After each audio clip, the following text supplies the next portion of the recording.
Good morning, everyone, and welcome to the Bipartisan Policy Center. My name is Dennis Shea, and I am the Executive Director of the J. Ronald Terwilliger Center for Housing Policy here at BPC. This will be the sixth conversation in our Leaders Speaker series, which is intended to spotlight individuals who understand the foundational importance of housing and who have made significant contributions to improving housing affordability in our country. We are thrilled to have with us today a very distinguished guest, Alanna McCargo, the president of Ginnie Mae. Welcome, Alanna. Thank you. Ginnie Mae plays a critical role in the U.S. housing finance system by providing a full faith and credit guarantee for $2.4 trillion, that's trillion with a T, in securities consisting of mortgages insured by the Federal Housing Administration, the Veterans Administration, USDA's Rural Housing Service, and HUD's Indian Home Loan Guarantee Program. Ginnie Mae helps connect investors from across the globe to the U.S. housing market. This promotes the availability of mortgage credit to the millions of households served by federal housing programs. Our guest today is certainly no stranger to those in the housing field, where she has enjoyed a long and distinguished career. Alanna McCargo was sworn in as Ginnie Mae's 18th president in December 2021. Previously, she served as senior advisor for housing finance to HUD Secretary Marcia Fudge. Prior to joining the Biden-Harris administration, President McCargo was vice president of the Housing Finance Policy Center at the Urban Institute, where she helped advance the national policy conversation around reducing racial homeownership and wealth gaps and removing barriers to credit and capital. She also has held important roles in the private sector with CoreLogic and JP Morgan Chase. From 2002 to 2012, President McCargo worked at Fannie Mae, focusing on secondary mortgage market programs and policy. While at Fannie, she played a critical role executing on the Housing and Economic Recovery Act of 2008, including implementation of new programs to promote mortgage servicing reforms, foreclosure prevention, and loss mitigation solutions. So again, thank you for joining us. And before we start our conversation, let me remind our virtual audience that if you have questions for our guest, you can post them to our Twitter X account at BPC_bipartisan. You can do that throughout the event using the hashtag BPC Live. You're also welcome to submit your questions in the YouTube chat.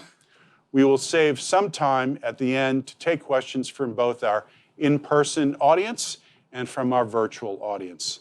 So let me just begin. I think, Alanna, Ginnie Mae is certainly one of the most important financial agencies in Washington, but I think it's also one of the least understood.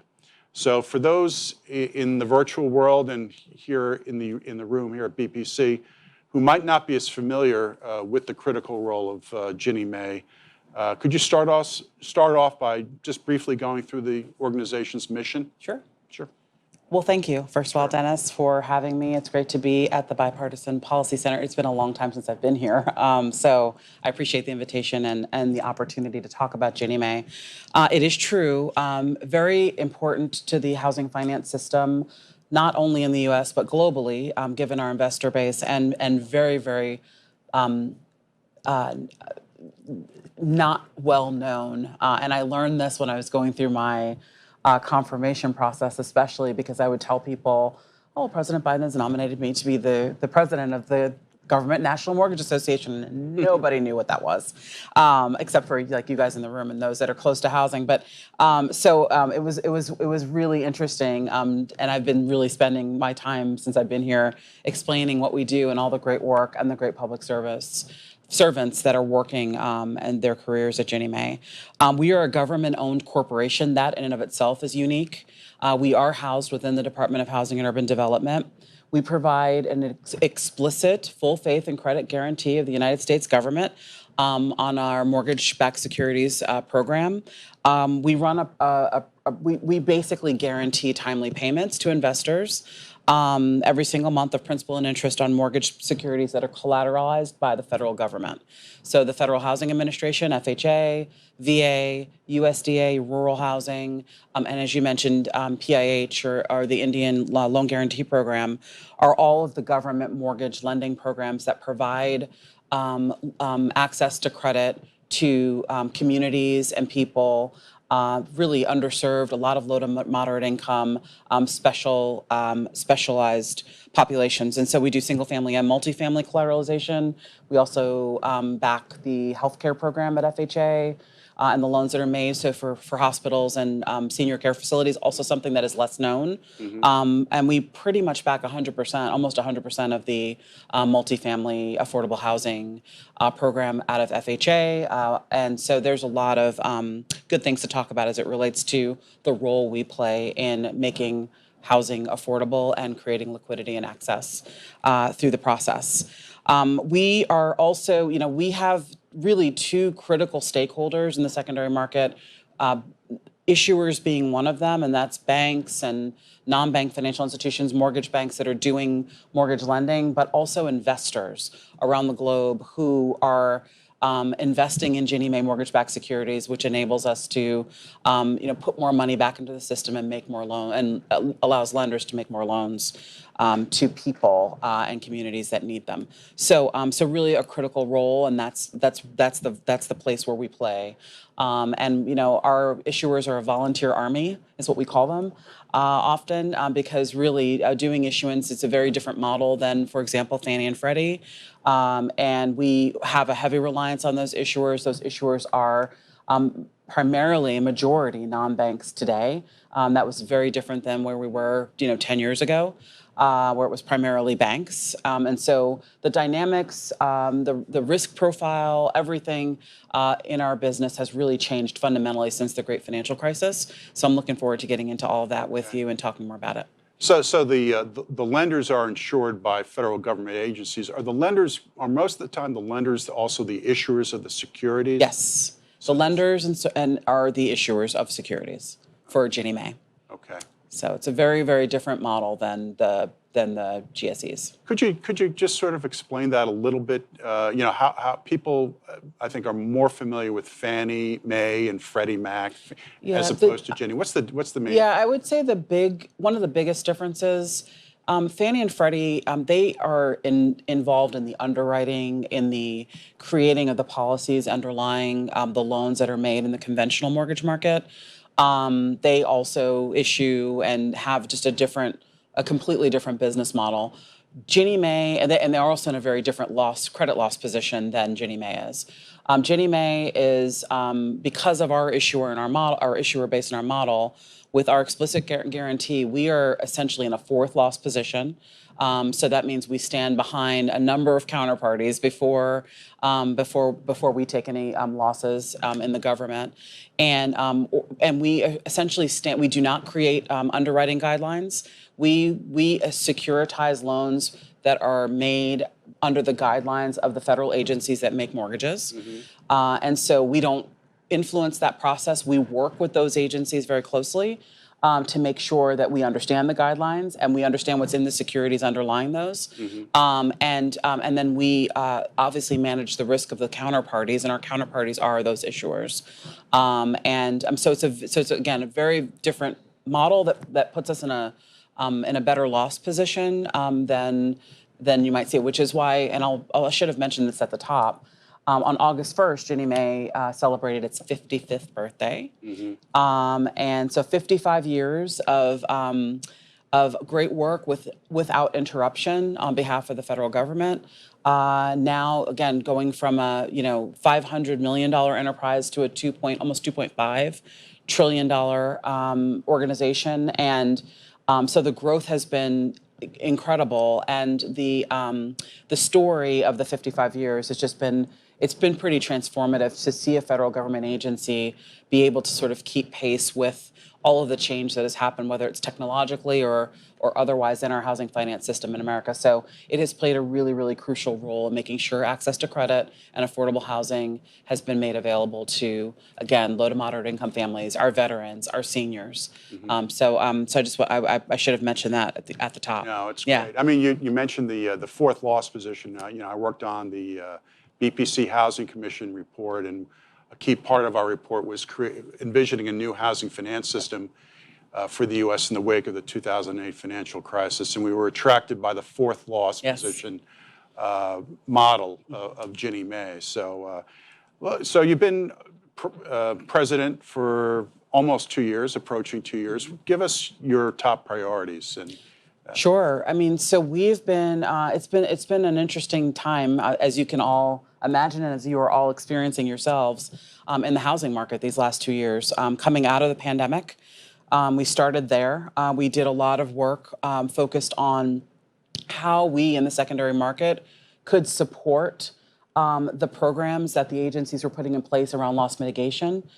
So we did some creative things in the secondary market. We created for example, a 40-year securitization program called the Extended Term Program. We did a repooling program. Those enabled billions of dollars of modified loans to be able to be resecuritized and put back out into the marketplace.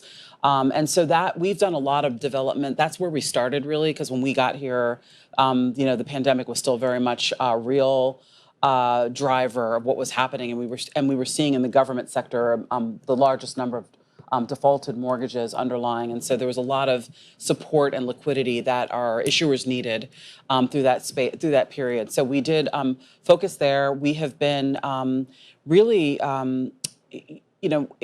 our risk management program it's kind of the number one thing that we think about every single day is sort of who our issuers are. Are they financially in good health?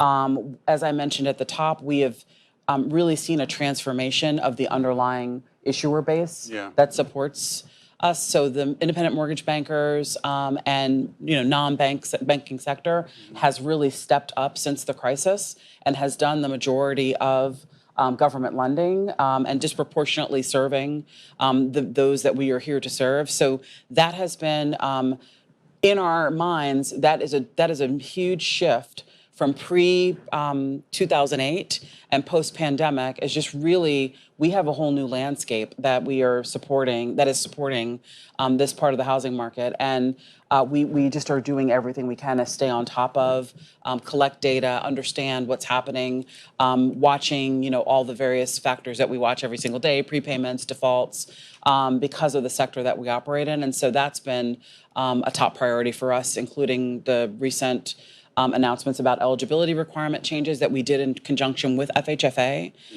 and Director Thompson. We partnered to make sure we could be consistent and aligned in that because that is so important as an underpinning of the housing finance system. So those are some of the things. We've got some work going on to really try to expand access to the platform. This is not a way we'd really talked about or thought about Ginnie Mae, but Ginnie Mae has the power to really create and enable scale. And there are a lot of small financial institutions, CDFIs, credit unions, even the housing finance agencies at the state level that do not have access to us because our eligibility requirements require huge volumes to be able to participate and be an issuer. So we are doing some work with the federal home loan banks and some others to figure out ways to maybe aggregate to get community-based lenders, CDFIs and others through our task force access to the platform. As you know, Dennis, and I think everybody here knows, one of the first things President Biden did when he came into office was he put out an executive order about equity. And it focused a lot on equity in housing. And so it challenged every single agency. Secretary Fudge looked across all of HUD and all of the agency heads looked across their businesses. We were charged to look at how Ginnie Mae can be a bigger player in making access to financing more equitable. And we think that there's a really important role that Ginnie Mae could play there. So in order to do that, not only do we need to be helping and serving who we serve today through the system, but we need to make our platform more accessible to smaller players and others who are doing that lending in the community that we care so deeply about. So that's been a huge focus for us as well. Well, you mentioned the non-banks being sort of becoming a much, much larger segment of the lenders in the FHA program, which you backstop. I mean, what particular non-banks, as I understand it, don't have access to the Fed's discount, the Fed window when there's a problem. They don't have a customer base, deposit base to tap into if there's a financial problem. What are the unique concerns that? Yeah, I mean, so what you're talking about is real. It's a dynamic at the beginning of the pandemic that everybody was really fearful about, which was what's the liquidity that's going to help support there was a real concern that like things would stop at the beginning, and you guys know this. You remember this at the beginning of March of 2020. Everybody was like, "Oh, wait a minute, we're going to have a serious issue here," and we were saved.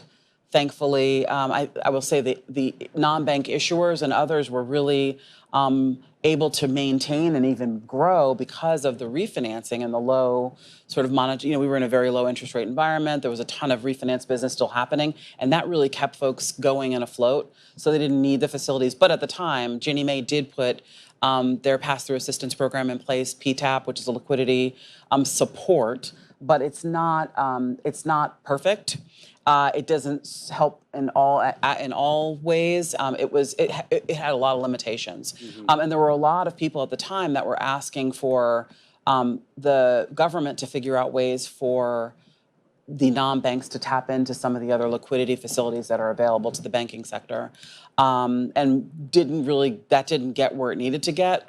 I'll just say this.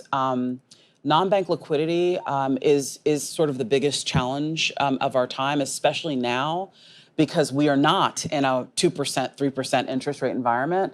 The cost for them to borrow, for the non-banking system to borrow, the cost of credit, the lack of just being in a purchase market with no refinances is a huge, huge stress on the system, and so.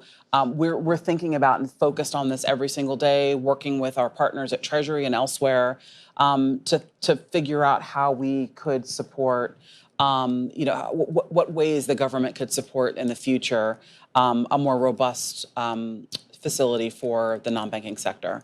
Haven't figured it all out yet, but definitely a huge, huge, I believe, I will just say, speaking for myself, probably one of the biggest needs that we need to figure out. We do not need to enter another crisis downturn of any kind and not know how we're going to support these institutions. These institutions are incredibly important to the system and to the constituents that we all serve. And so, their failure would be a major problem for all of us. So I think we just have to figure out what that's going to look like, and that's been some of the work we've been very focused on with our colleagues. Great, thank you for that. You alluded to President Biden's executive order on equity.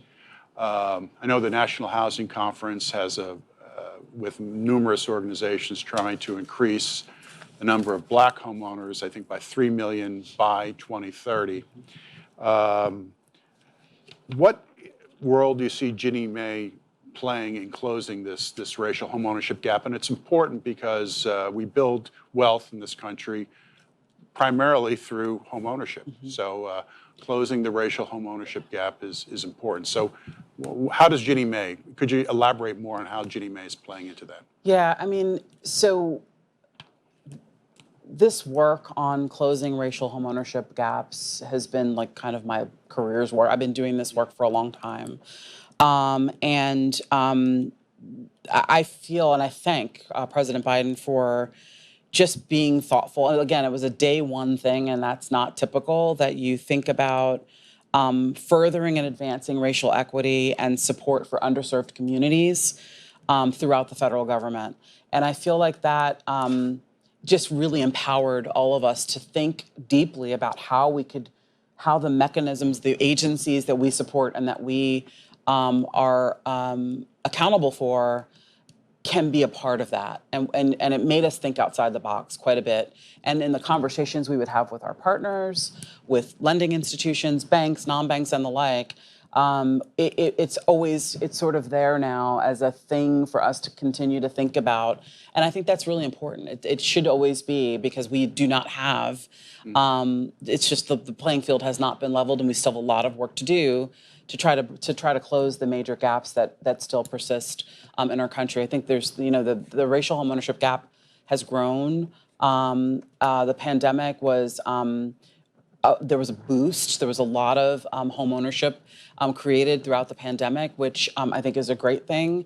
And now we're in a position or in a situation where home prices are very, very high, interest rates are very, very high, and the ability to afford anything in terms of monthly payment is very, very hard, especially for first-time home buyers, which is Ginnie Mae supports the majority of first-time home buyers through the various federal housing programs. So it is important to me that we continue, and as I mentioned, the work we're doing to try to expand access to the Ginnie Mae platform. I am a believer, and I say this, many of you in this room have heard me say it before, that in order to really expand homeownership opportunities for Black and brown communities and the like, and low to moderate income communities, we have to be talking about government lending, because that is where many first-time home buyers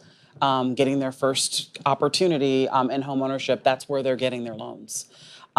So expanding, having more participants doing FHA lending, doing VA lending, doing USDA rural lending, creating that scale, that's where we can really make a difference. So we have been focused on where we can play to create scale in the system to help to close these gaps. And so that's been sort of priority and definitely in focus for us at Ginnie Mae every single day.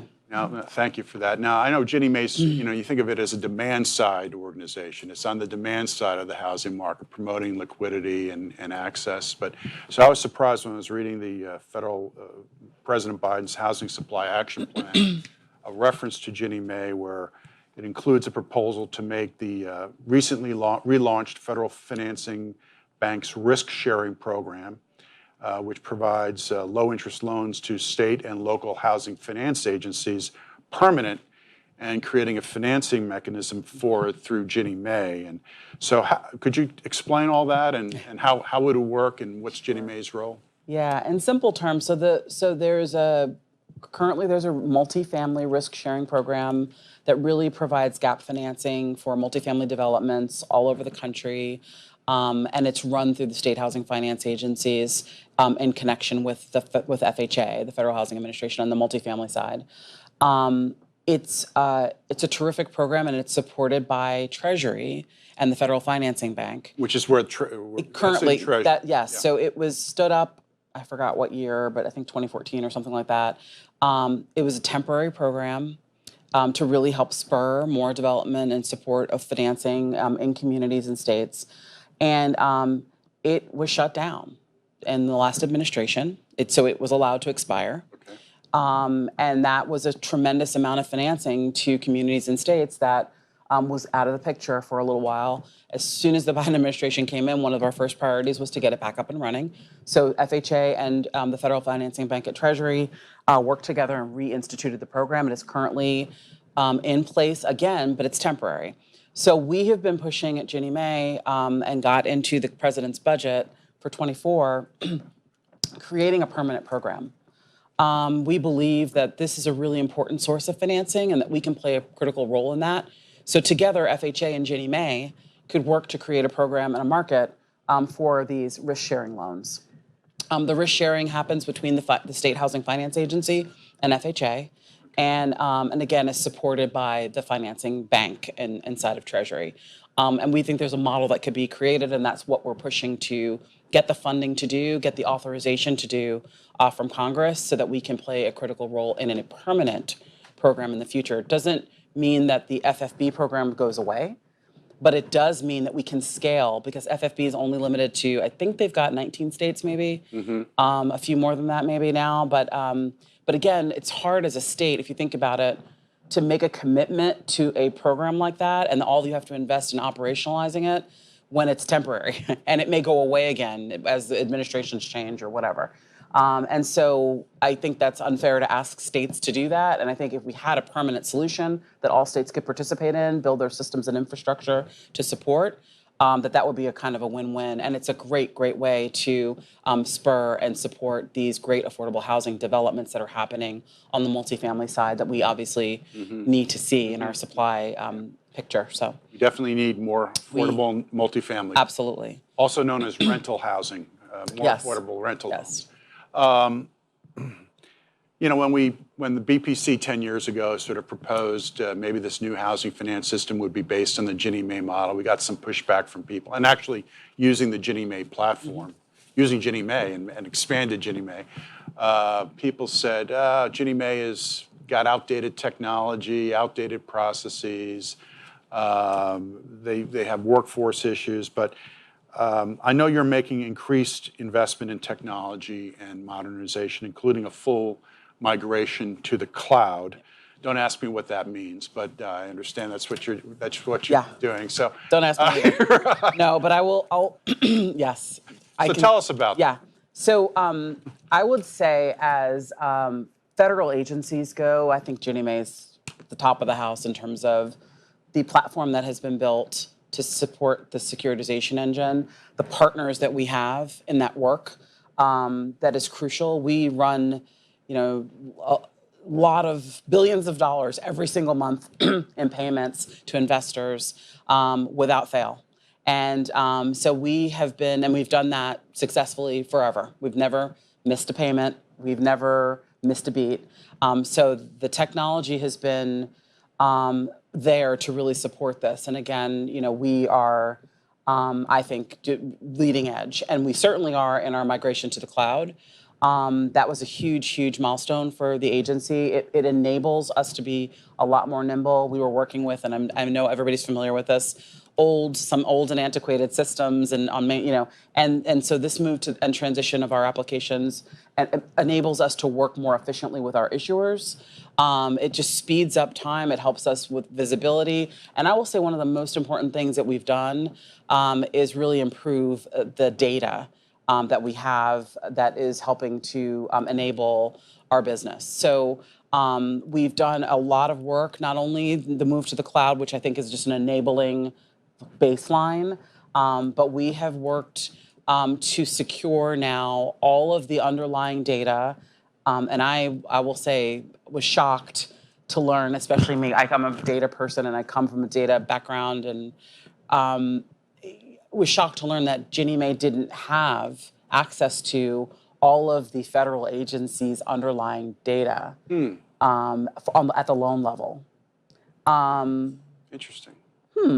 So I was like, well, wouldn't it be great? And think So about you're all the things we backstopping can do. FHA loans and Don't have all the underlying data at our fingertips for all the loans, FHA, VA, USD, all that.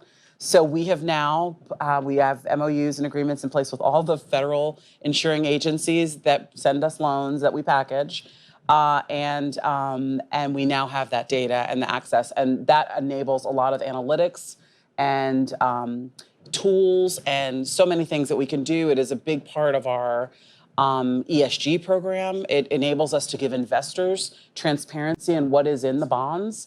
And that has been really, really important. And I don't know if we're going to talk about ESG if there's time, but I do want to explain why that's so important and what we're trying to do in that space. But this data enablement and this cloud foundation is really advancing our ability to support our issuer base and be very transparent with our investors on what's happening. And so that's why the technology journey has been so crucial for us. Well, let's talk about ESG. That's environmental, social, and governance factors. It's a little bit of a hot button issue here in Washington and elsewhere. I don't think it should be. But tell me what you're doing, what Ginnie Mae's doing in this area. Yeah, and this is work that it's interesting. We are,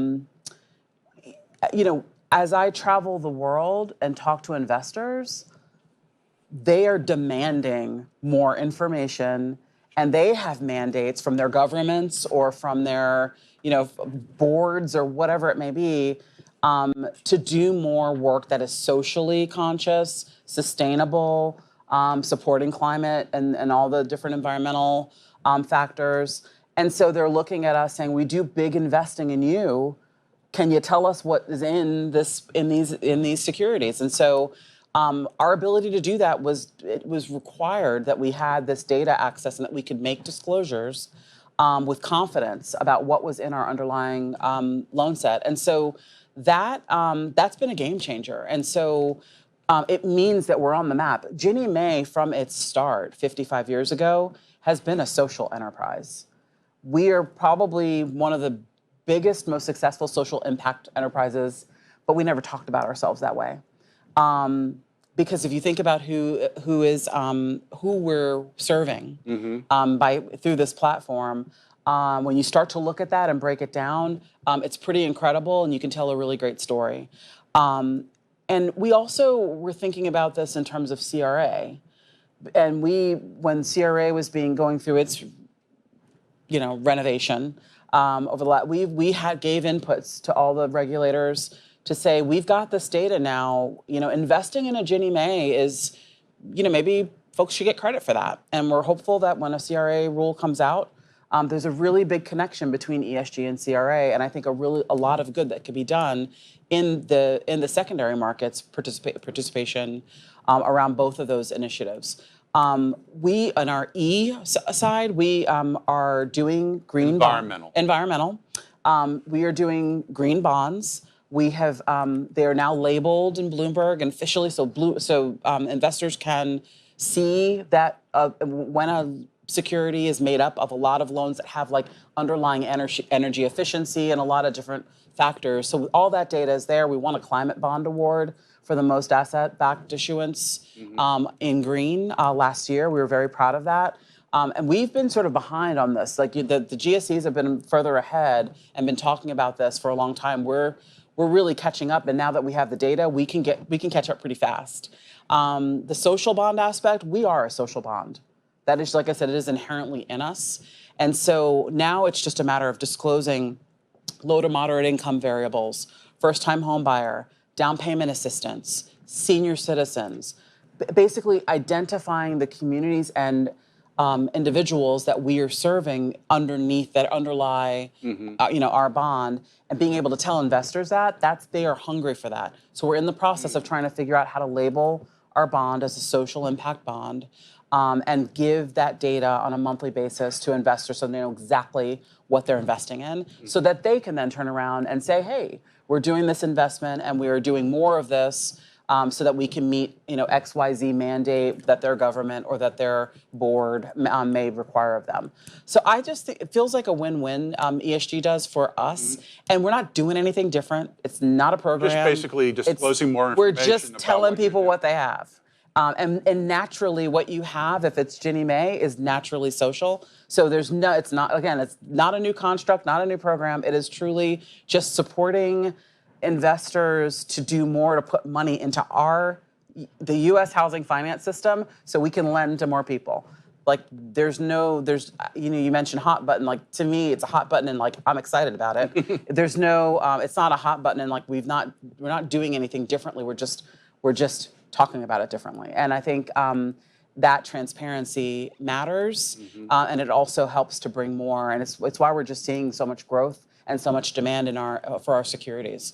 So, thank you. We can take questions now from the audience. If anybody has a question here in person, just please raise your hand, and I think we have a microphone that can be brought to you.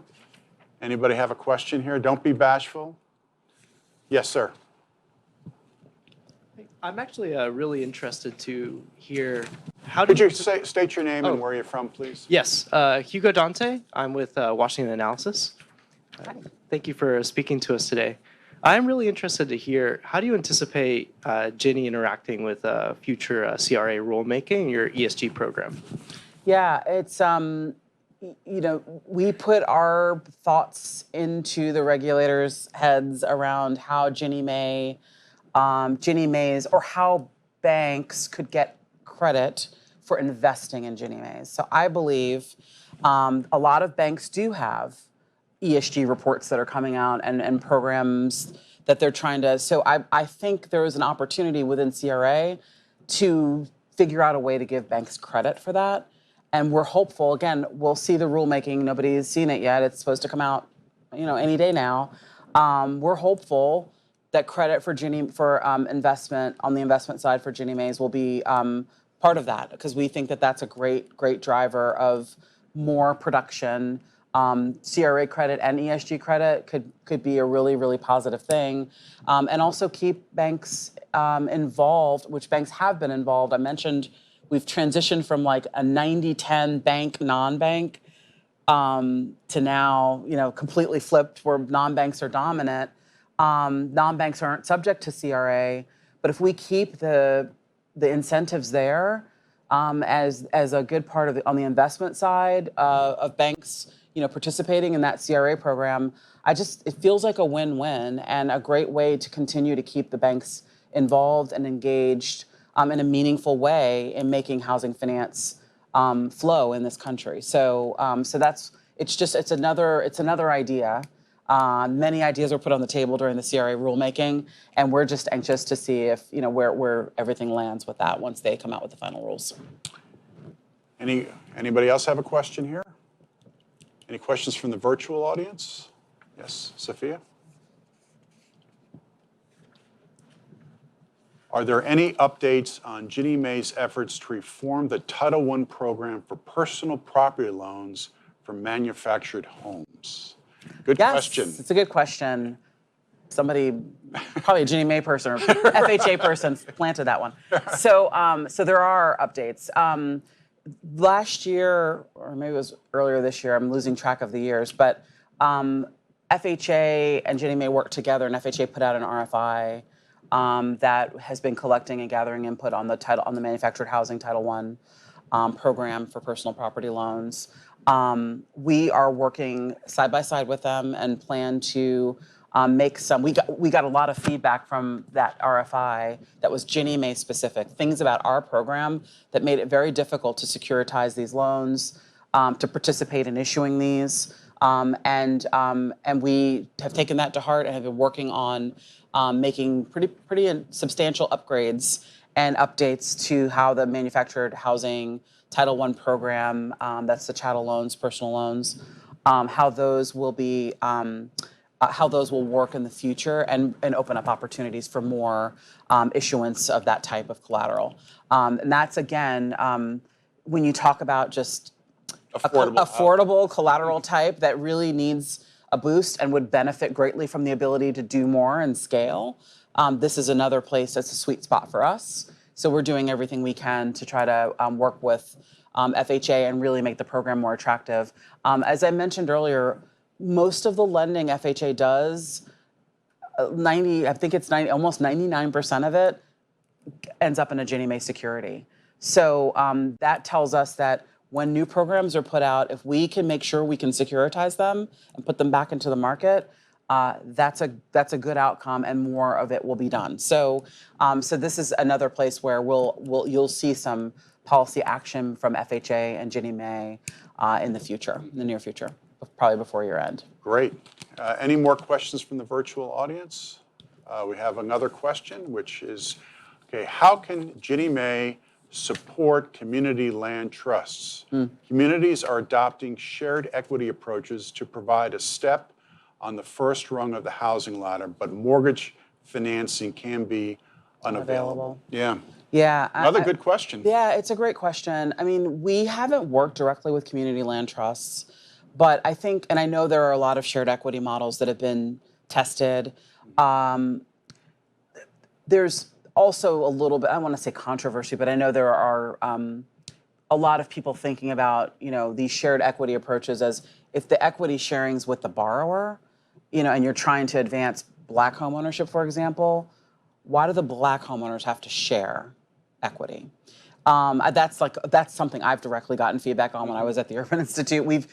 People are trying to understand how these approaches benefit the borrower and can we be equitable about how that works? I think, and I 100% agree, communities that are adopting shared equity approaches are seeing some good progress in that. We almost need them, especially in these really unaffordable places where it's almost impossible to buy. shared equity approaches can really make sense. I don't know if they make sense everywhere, but I definitely think in high cost markets they make a lot of sense. And I would also say getting on that first rung of the housing ladder, the role Ginnie Mae can play in that is having banks and other financial institutions and non-banks support FHA lending and that kind of lending. Most of those loans are for first-time home buyers. Absolutely, first-time VA home buyer, loans. absolutely. So that mortgage financing would be available as long as we have participants in those communities that are working with the community land trusts making those loans. And this is where, again, I think this work we're doing to expand through the CDFI task force, to expand housing finance agency access to and doing to the Ginnie Mae platform, doing more government lending. I feel like all of that could work together to really enable this community land trust approach to work better. And there could be special programs, special purpose credit programs. If Ginnie Mae could support those, that would be ways in which we could get those types of initiatives off the ground and scaled. Great. Any more a great questions? Yeah, Seth Appleton. Someone who knows what he's talking Yes. about. I know, right? It's good to see a former leader of PD&R and the current leader of Ginnie Mae on the stage. I feel right at home. One thing you mentioned was kind of the differences between Ginnie and the GSE market. And last fall, I believe it was, FHFA announced that they were undertaking kind of a pretty large transition in credit scoring, including kind of, tri-merge to bi-merge, new models, and the use of alternative credit scores as well. So far, that's been kind of confined to the conventional market, but whenever these things come up, there's always naturally the question of kind of what are the government agencies going to do, because obviously bifurcation between kind of the government programs and the GSE-backed conventional market kind of always raises kind of interest and concerns from the industry and market participants as well. And so my question, I guess, is has there been thoughts of kind of migrating the kind of credit scoring, current requirements on the government lending side? How does Ginnie think about that? What do investors think about that? Would love your thoughts on that. Sure. Yeah, we've been really in a lot of dialogue with the insuring agencies and with Director Thompson at FHFA about what they're doing on the conventional side. To your point, Seth, and it's a great one and it's an important one, most people enter the government lending space through a Fannie or Freddie platform. Desktop underwriting, most lenders put their information in on a borrower and it goes through engines and tells you what the products are that would come out on the end of that.